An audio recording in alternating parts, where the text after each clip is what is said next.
حضرت امیر خسرو رحمۃ اللہ علیہ پر ان کے عہد سے لے کر آج تک بہت کچھ کہا گیا ہے اور لکھا گیا ہے، لیکن ان کے عاشقانہ کلام کا اصل محرک خواجگان چشت کا نظریہ عشق ہے۔ اس پر توجہ نہیں کی گئی کہ خواجہ بزرگ کا ارشاد ہے، امیر خسرو کو عشق کا یہ تصور حضرت بابا فرید گنج شکر رحمۃ اللہ علیہ سے اور ان کو حضرت خواجہ قطب الدین بختیار کاکی رحمۃ اللہ علیہ سے ملا، اور انہیں خواجہ بزرگ رحمۃ اللہ علیہ سے۔ انہوں نے عشق و عاشق و معشوق کو ایک نظر سے دیکھا۔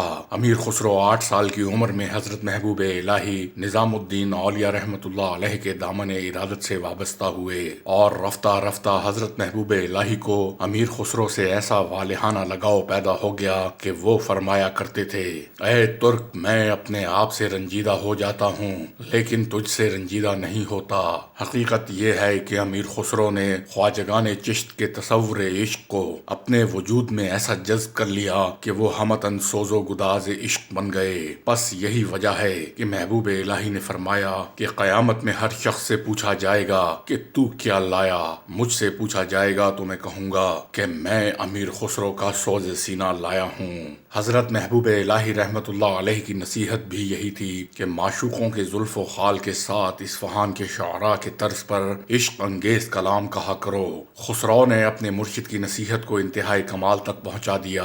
انہوں نے اپنے سینے کو سوز عشق کی بدولت آتش کدا بنا دیا، اس لیے ان کے اشعار میں عشق کی چنگاریاں بھڑکتی نظر آتی ہیں۔ اسی لیے ان کے مرشد نے اللہ کا معشوق کہا ہے۔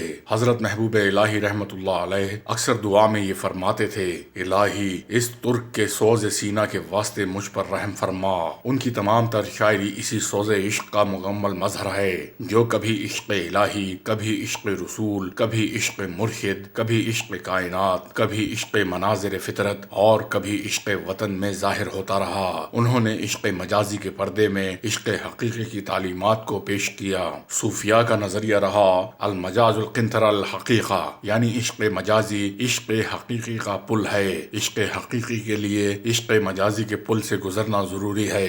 خسرو نے صوفیاء کے اس نظریہ کو عملی جامہ پہنایا۔ یہی سبب ہے کہ ان کے عشقی اشعار سے عشق مجازی اور عشق حقیقی دونوں کے اسرار کھلتے ہیں۔ علامہ اقبال جہاں عالمی سطح کے حکماء، فلاسفہ اور صوفیاء سے متاثر ہیں، وہاں سب سے زیادہ امیر خسرو کو اپنا رہنما سمجھتے ہیں۔ جہاں وہ شور رومی اور صدق و اخلاص ثنائی کے طلبگار ہیں، وہاں وہ سوز خسرو عطا ہونے کے لیے عطا کن شور رومی سوز خسرو، عطا کن صدق و اخلاص ثنائی۔ علامہ اقبال حضرت نظام الدین اولیاء رحمت اللہ علیہ کے دربار میں جب پہلی بار حاضر ہوئے تو اپنی ایک نظم میں جہاں اور تمنائیں کی، وہاں یہ گزارش بھی کی، ہند کا داتا ہے تو، تیرا بڑا دربار ہے، کچھ ملے مجھ کو بھی اس دربار گوہر بار سے، ایک نظر میں خسرو ملک سخن خسرو ہوا، میں کہیں خالی نہ پھر جاؤں تیری سرکار سے۔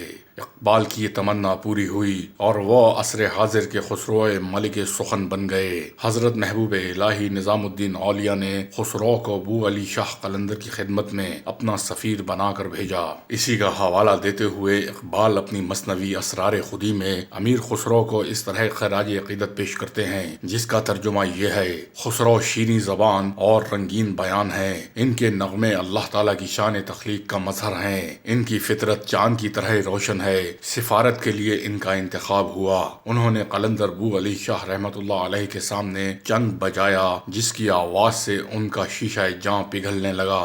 اسلامی تصوف عظمت انسانیت پر زور دیتا ہے اور اسی سے صوفی میں انسانیت نوازی کے جذبات پیدا ہوتے ہیں۔ حضرت خواجہ معین الدین حسن چشتی رحمت اللہ علیہ کی تعلیمات کا محور یہی انسانیت نوازی ہے، جس کا اظہار بلا امتیاز رنگ و نسل اور بلا تفریق و مذہب و ملت ہوتا ہے۔ امیر خسرو کے اشعار میں خواجگان چشت کے تصور عظمت انسانی کو کتنی خوبصورتی سے پیش کیا گیا ہے۔ واضح رہے کہ قرآن و حدیث نے جو نظریہ پیش کیا ہے وہی یہی خواجگان چشت کا بنیادی تصور رہا ہے۔ امیر خسرو انسان سے مخاطب ہو کر اسے اس کی عظمت سے آشنا کرتے ہیں، اور ان کا انسان سے یہ خطاب بھی ان کے تصور عشق کا آئینہ دار ہے۔ وہ کہتے ہیں، اے انسان، تو گوہر پاک اور زیور خاک ہے، تو 9 آسمانوں سے چھن کر پاک موتی بن کر ظاہر ہوا، تو جانے جہاں ہے اور تو اپنے وجود سے سارا عالم ہے، سارا جہاں تیرے وجود کا بوجھ برداشت نہیں کر سکتا، تو ہر 2 سرائے کی اقلیم کا بادشاہ ہے، 9 آسمان کے تخت کے 4 پایوں پر تو جلوہ گر ہے، تو خدا کے خزانے کی کنجی ہے، تو صرف بچوں کا کھیل نہیں، تجھ پر رحمان کا جلوہ دکھائی دیتا ہے۔ اگر تو اپنے آئینے کو زنگ آلود بنا کر آمادہ جنگ ہو جائے تو یہ تیری غفلت اور نادانی ہوگی، اور یہ بڑے افسوس کا مقام ہوگا۔ عالم انسانیت کے لیے اس سے زیادہ کون سا جان نواز پیغام ہو سکتا ہے؟ اقبال نے بھی امیر خسرو کی طرح آدمی کو احترام آدمیت کا سبق دیا ہے۔ امیر خسرو کا تصور عشق اتنا وسیع اور ہماگیر ہے کہ اس میں حب الوطنی کے جذبہ بے کراں کا عنصر بھی شامل ہے، اور اس بنا پر خسرو کو وطن، برادران وطن، ان کے رسوم و روایات اور عقائد و مذہب سے اپنے اسلامی عقائد کو محفوظ رکھتے ہوئے والہانہ محبت ہے۔ ہندوستان کو بہشت ارضی کا درجہ دیتے ہوئے خسرو نے اپنے اس دعوے کو 7 دلیلوں سے ثابت کیا ہے۔ برہمنوں کے علوم سے متعلق کہتے ہیں، یعنی برہمن علم و عقل میں اتنا بڑھا ہوا ہے کہ وہ ارسطو جیسے فلسفی کے بنائے ہوئے قانون کی دھجیاں اڑاتا ہے۔ ہندوؤں کے تصور توحید و تصورات الہی پر روشنی ڈالتے ہوئے کہتے ہیں، یعنی ہندو لوگ اللہ تعالیٰ کی وحدت کے قائل ہیں اور اسے زندہ و قدیم سمجھتے ہیں، اور عدم کے بعد اس میں ایجاد کی قدرت مانتے ہیں۔ ہندوؤں اور مسلمانوں کے بہت سے عقائد ملتے جلتے ہیں، یعنی اگرچہ ہندو ہم جیسے دیندار نہیں ہیں لیکن ہمارے بہت سے عقائد کا وہ اقرار کرتے ہیں۔ ہندوؤں کی بت پرستی پر تانا زنی کی بجائے امیر خسرو اس جذبے کو سمجھنے کی کوشش کرتے ہیں جو اس عمل کے پیچھے کار فرما نظر آتا ہے۔ وہ کہتے ہیں کہ ایک شخص تو ہندو کو بت پرستی کی وجہ سے تانا دیتا ہے تو اس سے عبادت کی لگن کا سبق لے۔ علامہ اقبال امیر خسرو کے مذکورہ بالا شعر کو بہت پسند کرتے تھے اور مذہبی رواداری اور بے تعصبی کے جذبات کا بہترین آئینہ دار قرار دیتے ہیں۔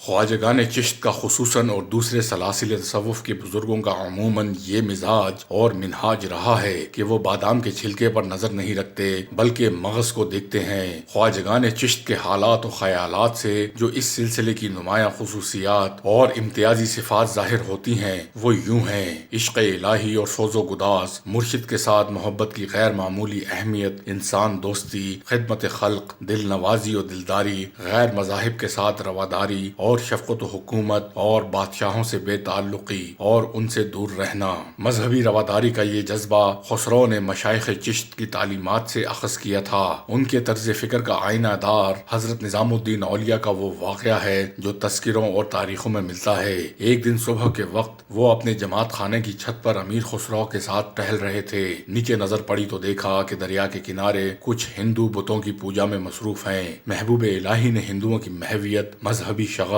اور انہماک کو دیکھ کر خسرو سے بے ساختہ فرمایا: ہر قوم راست راہے، دین او قبلہ گاہے۔ امیر خسرو حضرت محبوب الہی کی زبان اقدس سے یہ مصرع سن کر بے خود ہو گئے اور فوراً دوسرا مصرع یہ کہا: من قبلہ راست کردم بر سمت کج کلاہے۔ حضرت محبوب الہی کے سر مبارک پر اس وقت ٹوپی ٹیڑھی رکھی ہوئی تھی۔ حقیقت یہ ہے کہ امیر خسرو نے اپنے کج کلاہ مرشد ہی کی وجہ سے اپنے قبلہ کو راست کر دکھایا۔ حضرت محبوب الہی کے مذکورہ مصرے میں مذہبی رواداری کا ایک بے پایاں سمندر سمٹ آیا ہے۔ اس مصرے میں ہندوؤں کی بت پرستی میں محویت کے وصف کا جو اظہار کیا گیا ہے اسے تملق یا خوشامد پر محمول نہیں کیا جا سکتا، کیونکہ وہ زمانہ مسلمانوں کے سیاسی اقتدار کی سورج کو نصف النہار پر ضیاء بار کر رہا تھا۔ دراصل یہ مصرع خواجگان چشت کی اس بنیادی فکر کا آئینہ دار ہے جو ہندوستان کی تہذیب کے جلوہ صدرنگ سے ہمکنار ہے، اور جو گلستان ہند میں ہر دین و ہر قبلہ گاہ کے گلہائے رنگ رنگ کو دیکھنے کے لیے تیار ہے۔ ان گلہائے رنگ رنگ میں اختلاف رنگ و بو کے باوجود زینت چمن کا سامان موجود ہے۔